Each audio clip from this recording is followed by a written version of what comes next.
Hindi naman po kasi kailangan na mag-meltdown. Hindi kailangan magmura sa mga ganitong klaseng sitwasyon. Hindi ganun yung kanilang ugali. Pero kailangan kalabanin ang fake news. Sige, ganito na lang mga kabdi. Tanong ko lang ho sa inyo Ano hong gusto nyo? Yung presidente nagmumura pero nagseserbisyo ng tama, tapat sa bayan? O yung presidenteng hindi nagmumura pero ninanakawan ang taong bayan? Attorney, kagabi nasagot nyo na po at nasa lag yung naging alegasyon ni Senator Amy Marcos. Pero gusto namin kamustahin mismo ang Pangulong Marcos Jr., maging si First Lady at ang presidential son. Nakausap nyo na po ba sila? At ano ang kanilang reaksyon talaga dito sa naging pahayag ni Senator Amy kagabi? In a way, nagulat sila. Ito nga ang pag-uusapan natin ngayon mga ka-reaction update PH. Paano hindi magugulat itong si Marcos at si Liz Araneta nilantad yung katotohanan. Nilantad ho yung katotohanan ni Miss Amy Marcos, ni Senator Amy Marcos, yung issue, yung paggamit ng pinagbabawal na paborito nila. Diyan pa ho sa palasyo, diyan pa sa Malacanang mga ka-update. Paano ho hindi magugulat si Marcos Jr. niyan? Eto nga ho, basahin mo natin. Bigla ho kasi nagpahayag na naman si Senator Amy. Ito kasing si, mga kadit, yung anak ni, alam niyo na ho yan, si Sandro Marcos. Yung isa pa hong animal. Nagsabi ho kasi si Sandro Marcos na hindi daw tunay na kapatid si Senator Amy. Di syempre mga kabit, hindi naman po papahuli ito si Senator Amy. Rumibat ho dito kay Sandro Marcos. Gustong paingayin ni Sandro ang usap-usapang hindi ako tunay na kapatid. Isa lamang ang solusyon. Magpapa-DNA test ako, magpa-hair follicle test sila. O di ba? Isipin mo yon, si Senator Amy hinahamon. Marcos versus Marcos na ho ngayon mga kabdik. Yan yung matinding labanan ngayon. Matindi na ho mga kabdik, Marcos versus Marcos. Si Senator Amy hinahamon niya yung pamangkin niya, yung kapatid niya, magpa-hair follicle test. Ano hong masasabi nyo dyan mga ka-reaction update page? Ano pong masasabi nyo patungkol dyan? Payag ho ba kayo magpa-hair follicle test etong si Marcos Jr.? Kung mapatunayan ho, alam niyo na, gumagamit mga ka-update, mag-resign na ho siya. Mag-resign na ho siya. Kaya mga ka-update, pag-usapan na ho natin ito, yung naging reaction ni Auntie Claire Castro at yung naging reaction ng kanyang amo. Alam niyo na ho, sa pahiwatig o inilantad ni Senator Amy Marcos. Kung bago lang ho kayo sa ating channel, isang like, isang share, isang subscribe lamang ho, malaking tulong na ho yan. Rekta na ho tayo. Na hindi nila inakala na magtutuloy-tuloy yung kasinungalingan ni Senator Amy laban sa kanila. So, syempre kapatid, nakakagulat naman talaga na ganun sa isang peace rally na ang intensyon ay kalabanin ang katiwalian. Pero ang ginawa ni Senator Amy, kinakalaban niya ang sarili niyang kapatid. Hindi yan kinakalaban sa sariling kapatid, Claire Castro. Sinabi nga ni Senator Amy, magpahinga na tayo, ading ko. Di ba kasi alam niya mismo sa sarili niya, si Senator Amy, mga ka-update, na mali yung pamamalakad, yung pagtrato ni Marcos Jr. sa mga Pilipino. Maling-mali yung trato niya sa Pilipinas. Hindi pamamalakad ng strong leader yan. Pinapakita niyang weak leader siya, si Marcos Jr. Isipin mo magrarally ang mga INC. Isipin mo magrarally ang mga Pilipino. Bakit ba magrarally ang mga yan? Dahil nga ho, may nakikita ho silang mali sa gobyerno. Hindi naman ho mag-i-step up tulad na lang ho ng sinabi natin o hindi mag-iingay ang mga ating kapatiran kung wala ho silang nakikitang mali. Kung may tama ho yung si Marcos Jr., mga kabit, talaga pala may tama naman. Di ba? May tama naman po pala talaga. Kung tama naman kasi yung pamamalakad, yung pagseserbisyo niya sa mga sambayan ng Pilipino, maggagawa ho ba tayo ng rally? Mag-people power ho ba tayo? Kung nagnanakaw ho sila, tingin nyo ho ba may mangyayari sa ating bansa? Wala ho. Lulugmok, babagsak yung ekonomiya ng Pilipinas. Sobrang, ang ganda ho. Kung tutuusin mga kabdit, isa ho sa pinakamagandang bansa, ang Pilipinas. May mga natural resources ho tayo. Hindi tulad ng ibang bansa. Meron ho tayong palayan.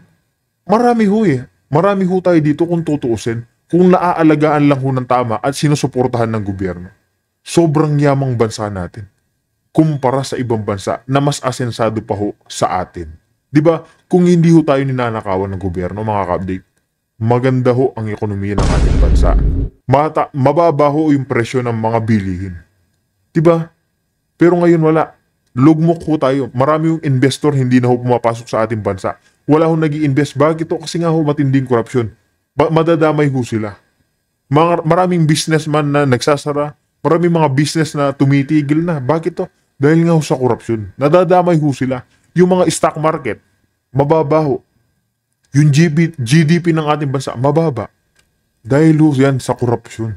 Yan ho yung malaking katotohanan dyan. Kaya itong sinasabi ni Aling Claire Castro na nagulat, itong kapatid niyang si Liz Araneta, magkamukha naman ho sila mga kabit, kaya magkapatid ho sila. Tsaka si Marcos Jr. Ha? Talagang magugulat ka kung sinabi ng kapatid mo yung sikreto mo. Si Senator Amy pa pala yung naglilinis ng mga kalat nila pag nagpa-party-party sila. Diba? Hindi kaya nahihiya itong Aling Claire na ito? Dadak siya ng dadak dyan, mga kabdi. Diba? Hindi ang katiwalian. Mukhang nagpoprotekta pa siya. Mukhang nagpoprotekta pa siya? Sa mga kaalyado na maaaring tamaan ng pag-iimbestiga. Oo. Unang-una sa lahat, Aling Claire Castro, sinong pinoprotektahan? Kung pinoprotektahan niya yan, si Marcos sana yung pinoprotektahan niya. Sana kapatid niya yung pinoprotektahan niya, wala siyang pinoprotektahan. Pinapakita lang ni Senator Amy yung pagiging bias niya sa mga Pilipino. Usaping korupsyon ito, pagnanakaw, Aling Claire Castro. Hindi yung ililihis mo na naman yung kwento. Mahiya ka naman, Aling Claire. Mahiya ka naman. Hindi, gusto mo na naman sabihin pinoprotektahan si BP Sara. Pinoprotektahan yung mga alay Dutertes. Hindi ganun. Usaping korupsyon yan. Yung ginagawang katarantaduhan ng amo mong si Marcos Jr. Yan yung issue dito. Isipin mo, payag ka nun yung amo mo bangag. Payag ho ba tayo nun, mga ka-update? Yung presidente nyo gumagamit ng hindi pinagbabawal na gamot. Yung presidente nyo malalaman nambubulsa ng kaban. Payag ho ba tayo nun? Siyempre ho, hindi. Porket sinasabi niyang tatamaan sa investigasyon. Itong Aling Claire na to talaga, mga ka-update, wala ho sa hustong pag-iisip. Lahat ho ng patama, gagawin niya para lang madibensahan yung amo niya.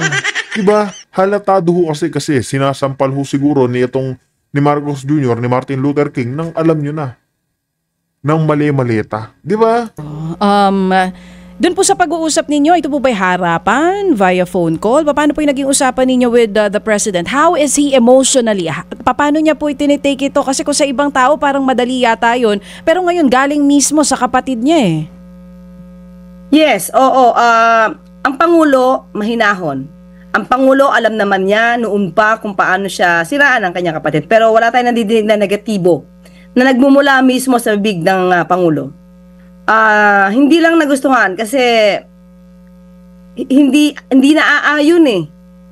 Hindi naaayon sa gusto ng Pangulo na magtuloy-tuloy ang pag-iimbestiga sa maanumalyang flood control projects at infrastructure. Dahil ang gusto yata lumalabas si Senator Amy, paalisin ang Pangulo sa pwesto, sa posisyon. So, hindi ito dapat mangyari dahil kapag nawala ang Pangulo, sino ba ang balak ipalit ni Senator Amy sa posisyon? Ang Vice-Presidente? So, ano mangyayari kung Vice-Presidente ang papalit sa Pangulo? Magtutuloy-tuloy kaya itong pag-iimbestiga? Natural, magtutuloy-tuloy yung pag-iimbestiga ni BP Sara kumpara dyan sa amo mong tinayo yung ICI. Sino bang iimbestiga niya? Yung sarili niya? Imposible yan. Mismong si Saldico nga nagsalita, mga ka-update eh. Diba na nilaglag na si Marcos Jr. tsaka si Martin Romualdez. Alangan naman, imbestigahan niya si BP Sara. Nilaglag ba ni Saldico si BP Sara? Tanong ko lang ho sa inyo. Pinangalanan ho ba ni Saldico si BP Sara na isa sa mga nagnanakaw dyan sa Aguado na dinadalhan ng bilyon-bilyon? Tanong ko lang ho sa inyo, mga ka-update. Natural ho, hindi. Hindi ho niya binabanggit si BP Sara kasi ho, yung mga Duterte, malinis ho yung konsensa niyan. Malinis ho yung pamamalakad, pagtatrabaho, pagseserbisyo sa mga Pilipino. Malayo-malayo ho yan, dyan sa amo mong, alam mo na, mahilig gumamit ng Coca-Cola. Tanungin mo yung mga OFW, Aling Claire, hahamon ko lang sa'yo, kung sino ang susuportahan nila, si BP Sara O yung amo mo, si Marcos Jr., tanungin mo, magpa-survey ka. Live streaming pa. Isipin mo yan ha, OFW na lang. Yung mga nasa ibang bansa, wala na yung mga nasa Pilipinas. Kaya kung nasa Pilipinas pa yung magpapasurvey ka, wala na, lulugmok si Marcos Jr. Diba? Sa mga maanumalyang flood control projects na to, lalo na kung ang tatamaan naman ay kanilang mga kaalyado. So, nakakataka lang na para nagpapagamit si Senator Amy dahil ba sinabi ni VP Sara noon, ni VP Sara na hostage siya ng Vice Presidente hanggat hindi napapalaya ang kanyang ama? Diba? Lahat ho ng pagtatalak dyan ni Aling Claire Castro, ginagawa na niya. Diba? Halatado ho yung... Diba? Saan ka makakakita ng ganyan? Daig pa ho yung palengkera, mga kabi. Diba? Lahat ho ng pagdadakdak niyan, puro gawa-gawa niya lang. Gawa-gawa lang niya ho, mga kabdi. Sabi niyo po, ang Pangulong Marcos ay mahinahon dito sa pagtanggap sa naging pahayag ni Senator Amy. Ang First Lady, kamusta po? Ganun din po. Mahinahon. Mas lalo mahinahon. Oo. Mas lalo mahinahon. Kalma lang sila pareho, Yusek. Hindi naman po kasi kailangan na mag-meltdown. Hindi kailangan magmura sa mga ganitong klaseng sitwasyon. Hindi ganun yung kanilang ugali. Pero kailangan kalabanin ang fake news. Sige, ganito na lang mga kabdi. Tanong ko lang ho sa inyo Ano hong gusto nyo? Yung presidente nagmumura pero nagseserbisyo ng tama, tapat sa bayan? O yung presidenteng hindi nagmumura pero ninanakawan ang taong bayan? Tanong ko lang ho sa inyo. Tanong ko sa inyo mga kabdi. Ano hong gusto nyo? Kasi si Pangulong Duterte, sige, diretsahan na ho tayo. Si Pangulong Duterte nagmumura. Galit ho yan Galit sa mga magnanakaw, galit po sa mga adik. Si Marcos Jr. hindi nagmumura. Hindi ho nagmumura. Pero nung ginagawa niya sa taong bayan, oo, kayo ho sasagot niyan. Komento niyo ho yan sa comment section. Yun naman po yun Opo. Ang sinasabi, napanood daw mismo ng Pangulong Marcos yung video kagabi. Tama po ba ito? Yung mismong... Kung napanood ng live, hindi ko po alam. Oo, Kung napanood nila mismo noong oras na yon, ng live. Oo. Pero ang napanood na po nila ay yung lumabas na sa SOCMED. Attorney, may plano po ba ang Pangulo to face the media today or in the coming days at diretsong sumagot dito sa mga naging alegasyon ng kanyang kapatid? Sa ngayon wala pong schedule. So tignan po natin. Hindi pa po nakapag-schedule kasi marami pong pupuntahan ang Pangulo. Hindi po yan naka-schedule sa ngayon. So marami po siyang pupuntahan at marami po siyang bibisitahin. So hindi po hahadlangan ng isang Senator Amy, mga salita niya kasinungalingan, ang mga trabaho po ng Pangulo. Hindi kailangan madiskarel ang pagtatrabaho sa gobyerno. Yes po. Hindi lang si Senator Amy, malamang ang sakit ng ulo ng Pangulo ngayon. Last Friday, hindi po ba, may video din na inilabas etong si Zaldico na pinaparatangan yung di umano budget insertions ng Pangulong Marcos Jr. kasama po yung kanyang pinsan na si Martin Romualdez. Yun po ba hindi niya sasagutin na siya mismo? Hindi po galing sa inyo, attorney, kung sakali? Hindi naman nakakasakit ng ulo yung mga sinabi ni Zaldico. Sinabi nga ng Pangulo, I will not dig. Paano ho sasagit yung ulo ni Marcos Jr., mga kabdi? Kung hindi na ho tama yung pag-iisip niya. Di ba? Isipin mo yun, gabi-gabi nga daw halos mga kabdi, kinakausap niya daw ho yung tatay niyang wala na. Paano ho ba maaapektuhan yung utak ni Marcos Jr. kung natatabunan na ng kulay puting powder? Di ba? Di ba mga kakabdate? Signify with that kind of statement. Unang-una video po yun. Tapos ang daming mga loopholes, ang daming inconsistencies. So paano naman mababahala ang Pangulo dyan? Hindi na nga po siya nagsalita. Marami na po mambabata sa sinasabing imposible. Or hindi makatotohanan yung sinasabi ni Zaldico. Ang Pangulo pa po ba ang magseseryoso sa video na ito? So hindi po yan nakakabahala. Hindi po naging problema ng Pangulo si Saldico sa video na yan. Hindi niya problema ito, hindi siya hadlangan ni Amy, even ni Zaldi to do his job today as is lamang yung schedule ng Pangulo. Yun po bang mga tanong sa resignation naman ng kanyang mga gabinete, meron pa bang explanation na gagawin ng Pangulo? Bukod dun sa sinabi niyo po kahapon na for delikadesa, yun nangyari pong yun, na pagre-resign ni dating DBM Secretary Amena Pangandaman at ni dating Executive Secretary Bersamin. Wala na, yun na po yun. Nag-resign sila voluntarily out of delikadesa. At kung meron magaganap na pag-iimbestiga dahil nabanggit ka ng pangalan, ito naman po ay tatanggapin nila. Pero kung ang pagbabatayan lang po yung video na walang kakwenta-kwenta ni Zaldico, baka walang makuwang anumang ebidensya laban sa kanila. Kung yun lang po. Kahapon po kausap namin ang abogado ni Zaldico at natanong namin yan, attorney, ang sabi namin, Yusek, gaano katibay yung mga ebidensya na hawak ni Zaldico. Sinasabi niya, matindi daw po yung mga ebidensyang hawak na ilalabas daw po in the coming days or di natin alam kung kailan nga. Bakit hindi pa nilabas noon? Kung matagal ng ebidensya to, bakit parang gagawa pa sila ng another script? Dapat noon pa. Sabi niya, March 2025, siya na daw ay pinagbantaan. Aling Claire Castro, ha? Eto, sagot ko lang. Kung noon pa nagsalita ito si Saldico tapos nasa Pilipinas pa, ano ba sa tingin nyo ang gagawin sa kanya? Ikaw ka-update, ano ho sa tingin nyo ang gagawin kay Saldico kung dito pa lamang sa Pilipinas nagsalita na siya at bumuelta o bumaliktad dyan kay Marcos Jr.? Di ba ho, siyempre, papatahimikin ho yan. Papatahimikin ho yan. Kaya ngayon nung nasa ibang bansa siya, tama na ho yan, nagsasalita siya. Hindi yun nasa Pilipinas siya. Di, noon pa lamang wala na si Saldico. Hindi pa nakakapagsalita, pinatahimik na nila. Di ba? Ang buhay niya pinagbantaan, di umano ni Speaker Romualdez, bakit hindi niya nilabas noon pa? So ano-ano naman tahitahing kwento ang gagawin nila? Kung ikaw may ebidensya, right there and then, ilalabas mo na. Attorney, ano po ang inyong damdamin? Kung maaari lang din, perhaps baka napag-usapan po ito ninyo ng Presidente, yung possibility that the President being invited by the ICI to shed light, to speak about what really happened, ito hong kanilang meeting in Malacanang na sinasabi daw po talagang sinabon itong si Martin Romualdez tungkol po sa budget. Parang wala naman pong kinalaban yun sa anomalya. Kung nagalit po siya, di ba mas maganda kung nagalit po siya dahil ayaw po niya ng anomalya. So parang hindi naman po yan yung mga issues na dapat imbestigahan ng ICI, yung kanyang pagkakagalit. Hindi po. Ang sinasabi ko po, Attorney, if I may interrupt, ang sinasabi ko po kasi ay yung pong mga pangyayari doon sa kanyang pagkadismaya sa budget.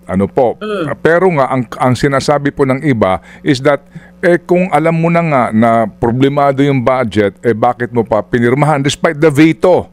Kasi ngayon lumalabas itong mga isyong ito. Yung pong pagtatanong, posibilidad po na ang ICI magtanong ano ba yung naging deliberasyon nila Pangandaman, nila Bunuan during the meeting po kung saan inaayos nila ang budget. Alam mo, para lang mabigyan ng panig yung Presidente. Is that possible kaya po? Malabo pa rin po hindi pa rin konektado. Nag-veto po siya ng halagang 194 billion pesos. So, hindi pa rin siya makikitang konektado para imbestigahan to ng ICI. Ang pag-veto po at pagpapagalit dahil sa mga lumubong insertions na nilagay, hindi yata siya yung pinaka-subject matter para sa mga anomalyang flood control projects. Siguro kung i-connect nila, pwede. Pero wala akong nakikitang connection. Opo. Pero yung pong posibilidad na imbitahan siya, kung sakasakali po, ito ba napag-uusapan na? Kung sakasakali lang po, no? Hypothetical question hindi ko pwedeng masagot. Okay. We respect that. Attorney, dito po ngayon sa sinasabi na patunayan ng Estado na talagang mali ang sinasabi ni Saldico that he is being prevented to come home, yun daw po ng pagkilos agad-agad para po mapauwi siya sa pamamagitan po ng kanselasyon ng kanyang pasaporte. Ano po yung tugon doon? Sa ngayon, wala pa po kasi doon sa reasons kung paano makakansela yung passport. Hintayin po natin na magkaroon ng warrant of arrest. Kung ang ombudsman po ay magre-recommenda po at if for filing ang case dito sa Sandigan Bayan. Ang Sandigan Bayan po, hintayin po agad natin. Pabilisan po natin kung ipa-file man ang kaso dito sa Sandigan Bayan na mag-issue agad ng warrant of arrest so that he can be considered as fugitive. Once he's considered fugitive, pwede na po itong kansilahin. Maaari na po mag-apply ang DOJ immediately to cancel his passport. So yun po yun. Yun ang pinakamadaling pwedeng gawin. Pero sa ngayon po, tali po ang kamay ng sino man. Opo. Dahil kung ito naman po ilalabag sa batas, sa rules, mapapakansela ang kanyang passport tapos wala pa pong requirements, madidinay din po yan ng court. So wag natin sayangin yung pagkakataon na magpa-file ka tapos sayangin natin ang oras ng court tapos i-dismiss. Sayang po yun. Attorney, may nabanggit dun si Zaldi. Medyo curious lang ako dito, ano? Brown leather bag. Lagi kayo kasama ng Pangulo. Meron nga ba itong brown leather bag na ito? Meron siyang, ang nagdadala nito security niya, hindi ko alam kung brown, hindi ko makatandaan kung brown. Pero meron siya laging dala Siyempre may mga papinadala-dala to, lalo na pag nagsasalita, ano ba dapat dalhin ng Pangulo? Definitely, may bag siya. So, di ko lang po alam kung brown, di ko matandaan. Hindi ako masyadong particular sa kulay. Sige po. Opo. Sec, ito na po, yung pong, meron bang patawag ng General Cabinet Meeting ng Presidente? Kung meron man po, tungkol po dito, can we say it na today, definitely po we have instability and uncertainty sa ingay po na ng ating napapakinggan. At kanina po nakausap namin itong grupo ng isa, no, sa mga grupo ng mga negosyante, at sila nga po nababahala, no, dito po sa ingay na ito at yung effect nito sa ating ekonomiya. Doon po sa usapin na yun po, Madam Secretary. Kung tutusin niyo po, kung hindi naman magkakaroon ng panggugulo, yung mga gustong patanggalin ang Pangulo. Yung pong rally patungkol sa paglaban sa korupsyon, yan naman po ay nararapat. Dahil kinakalaban din po ng Pangulo ang korupsyon. Maganda po sa pagtingin ng mga investors na ang gobyerno mismo ang sumusugpo sa korupsyon. Pero yung para patanggal ang Pangulo, na adhikain ng mga destabilizers, yung po yung nakakagulo. So, kung wala ito, tuloy-tuloy lang ang Pangulo sa pagtatrabaho, tuloy-tuloy ang Pangulo sa pagsugpo sa korupsyon, tingin ko hindi naman dapat makaapekto sa ekonomiya, dapat nga mas magpataas pa ng ekonomiya po natin. Opo. So, sa ating nakikita, meron lang talagang gustong gumiba sa Pangulo at para pag nagiba, paguluhin at sabihin na bumabagsak ang ekonomiya ng bansa, it can be a cause for them na paigtingin gawing dahilan to para magalit ang taong bayan. So doon po tayo mag-ingat. Opo. Doon po tayo mag-ingat sa mga destabilizers. Meron ho bang patawag na cabinet meeting ng Presidente? Wala po sa ngayon. Wala po tayong nadinig na may patawag sa cabinet magkaroon ng cabinet meeting. Kasi marami pong event ang Pangulo sa ngayon. Meron po siya mga pupuntahan ng mga dapat napuntahan sa ngayon. Okay. Meron pa ho bang susunod na out of delicadeza ay magbibitiw? May panawagan kasi kayo kahapon, di ba? Na yung iba magkusa na kaninyo kung sangkot nga dito. Meron pa ho ba? Kung may nasasangkot, kung sa pakiramdam po nila. Kung lang kung meron talagang ganito, pwede na po na di sila mag-resign. Pero sa ngayon wala po kasi pa tayo ibang nabibigyan, hindi pa po tayo nakakabalita ng ano pa man. Wala pa po tayong update patungkol dyan. Opo. Kayo po wala kayong pakiramdam din doon sa mga kung sino-sino yon, kung meron pang susunod? Wala pa sa ngayon. Opo. Okay. Sige po. So, Attorney, salamat for short notice po. Kayo po yung naging available sa aming pong panayam. Importante po ito na mapakinggan po namin ang panig po ng Palasyo ng Malacanang. Salamat. Ayun nga mga ka-update, no, sa naging pahayag nga nitong si Aling Claire Castro, sinasabi niya pang sinisiraan ni Senator Amy etong kapatid niya, si Marcos Jr. dahil gumagamit ng, alam nyo na ho, yung paborito niyang Coca-Cola. Kung ako lang naman mga ka-update, sinabi na nga nito mga ating kababayan na mag-resign na si Marcos Jr. Ang kaso mga ka-update, ito hong mga magsasabi daw ho na mag-resign si Marcos Jr., kakasuhan daw po ng inciting to sedition. Kaya mga update, dito na ho natin tatapusin ang ating reaction video. Kung may komento ho kayo, reaction, komento nyo na ho yan sa ating comment section at ating pag-usapan.